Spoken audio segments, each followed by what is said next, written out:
माझं नाव रामेश्वर पवार ॲग्रिकॉस आणि मी एक विभूती ॲग्रोचं जिल्हा प्रतिनिधी आहे। पहिल्यापासून या प्लॉटची ट्रीटमेंट आपल्याकडे आहे। तर सध्याच्या कंडिशनमध्ये 3 प्रॉब्लेम जास्त आहे। पहिलं तर ब्लॅक थ्रिप्स, त्यानंतर मिरचीची गळभुरी आणि त्यानंतर कोकडा। ह्या तिन्ही गोष्टीचं आपण याच्यावर नियंत्रण व्यवस्थित केलेलं आहे। या पूर्ण प्लॉटमध्ये अजून एकही मिरचीची गळ नाही। याच्यावर रिव्हर्सची फवारणी अजून रिव्हर्सची फवारणी याच्यावर आपण घेतलेली नाही आहे। तर त्याचं नियोजन पहिल्यापासून असं आहे की आपल्या विभूती कंपनीचे बऱ्याच प्रोडक्ट आपण इथं वापरले आणि त्यानंतर 80 ते 90% जैविकवर हा प्लॉट आपण डेव्हलप केलेला आहे। बरोबर आहे। तर पहिली समस्या कोकडा। आता कोकड्याचं कसं नियोजन असतं की शेतकरी काय करतो, जातो आणि आम्हाला कोकडा आलाय औषध द्या, पण आता कोकडा कशाने येतो हेच माहित नाही। शेतकऱ्याने दिलेलं नाव आहे ते कोकडा। आता कोकडा म्हणजे काय आहे, पहिली पांढरी माशी, थ्रिप्स आणि लाल कोळी। ज्या वेळेस आपण दुकानात जाऊन सांगतो, दुकानात औषध सगळे ब्रँडेड असतात, पण काय कोकडा कशाने आला तेच समजत नाही शेतकऱ्याला। आता समजा जर याची अशी वाटी झाली तर असं समजायचं याला थ्रिप्स आहे, आणि याचं जर खाली गेलं तर असं समजायचं आपण पांढरी माशी आहे। आणि जो शेंडा स्टॉप झाला आणि पिवळापणा वाढतोय त्याला आपण माईट समजतो। मग या तिन्हीचं कॉम्बिनेशन म्हणून जर आपण औषधं दिले तर हे कंट्रोल होतं।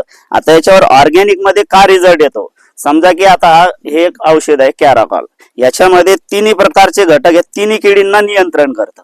आणि आपण समजत पांढरी माशी आली, दुकानदाराला सांगितलं कोकडा येतोय आणि आपण सांगितलं की कोकडा आलाय, ते पांढरी माशी काही सांगत नाही। जर सांगितली पांढरी माशी तर उभे राहून देऊन टाकन, पण बाकीचे जे 2 किडी ती कंट्रोल होत नाही। त्याच्यामुळे आपल्याला असा फायदा आहे की हा कोकड्यावर नियंत्रण आपल्याला 100% करता येतो।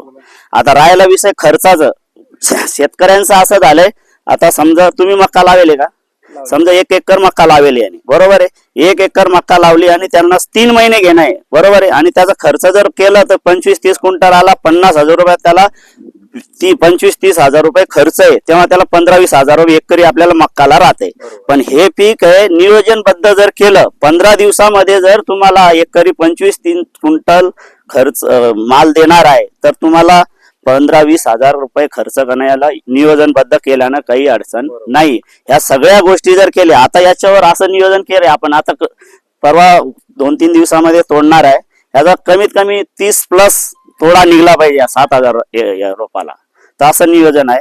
त्यानंतर आपण यांना ऐकते म्हणून हा प्लॉट आहे असं डेव्हलप आहे, सध्या कुठंच नाही असे प्लॉट, कुठंच नाही।